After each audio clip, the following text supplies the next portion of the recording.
अस्सलाम वालेकुम। आप देख रहे हैं टेल्स टॉक। दोस्तों, आज की कहानी दोबारा एक इंतहाई खौफनाक कहानी है जो मैं आप लोगों के साथ शेयर करूंगा। और दोस्तों, ये कहानी मैं आपको, जिन्होंने हमें ये कहानी सेंड की है, उन्हीं की ज़बानी सुनाता हूँ। वो लिखती हैं कि मेरे नाना बहुत निडर थे। अम्मी मुझे उनके अक्सर किस्से बताया करती थी। उन्हीं में से एक किस्सा मैं डिस्कस कर रही हूँ। मेरे नाना कहीं चारपाई डाल के एक आंगन जैसी खुली जगह में सोया करते थे। रात को उनकी चारपाई को कोई पलट देता था और वो गिर जाते थे। ऐसा कई बार हुआ। नाना को बहुत गुस्सा आया। नाना ने कहा, कौन हो तुम? कोई जवाब नहीं आया। फिर नाना ने कहा, सही है तो मुझे ख्वाब में ही बता दो, कौन हो तुम, क्या चाहते हो? मेरे नाना ये बोल के वही चारपाई उन्होंने सीधी की और सो गए।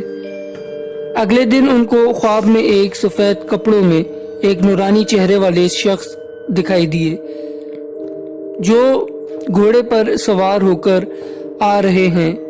और फिर मेरे नाना को आवाज़ आती है कि यहाँ से हट जाओ, ये मेरे आने जाने की जगह है जहाँ तुम अपनी चारपाई डाल के सोते हो।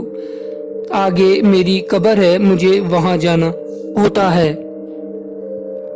नाना जब उठे तो उनको अपने सवालों का जवाब मिल गया। वो आगे गए तो उनको एक मज़ार दिखा। वो वही बुजुर्ग थे जो नाना की चारपाई पलट दिया करते थे। बस उस दिन से नाना उनके मज़ार का रोज पोछा देते थे और सफाई करते थे। एक दिन ख्वाब में वो बुजुर्ग की दोबारा आवाज़ आई कि जाओ, तुम हर चीज़ में कामयाब होगे, जो चाहोगे मिलेगा, लेकिन नमाज की पाबंदी करना। एक रोज़ मेरे नाना अपने दोस्तों के साथ फिल्म देखने गए। रात के 12:30 बज गए। वापसी में वो घर जाने के लिए लेट हो गए काफ़ी।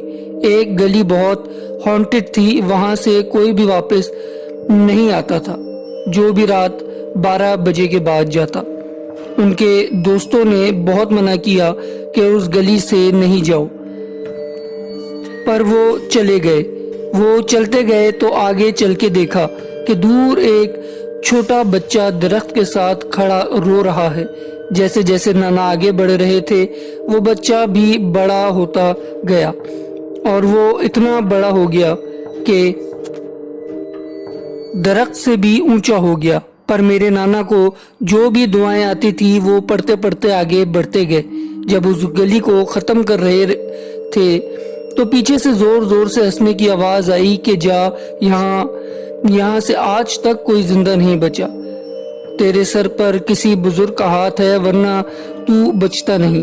और ज़ोर ज़ोर से हंसने लगा। मेरे नाना वैसे नमाज की पाबंद नहीं थे, नानी थी। आगे चल के उन्होंने अपनी ज़िंदगी में चिल्ला काटा। जिन्नात से बातें करते थे।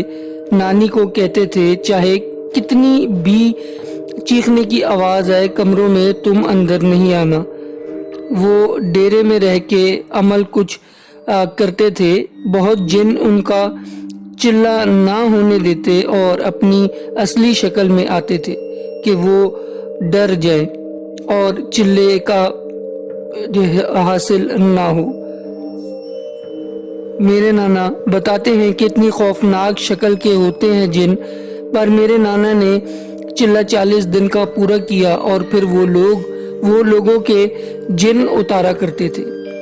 ये एक वाकया था जो मैंने दोस्तों आप लोगों के साथ अपने एक सब्सक्राइबर का शेयर किया। अगर वीडियो आपको पसंद आई है तो चैनल को सब्सक्राइब करें, अपने दोस्तों के साथ वीडियो को शेयर करें और कमेंट्स में हमें अपनी राय से लाजमी आगाह करें और वीडियो को भी लाइक करें।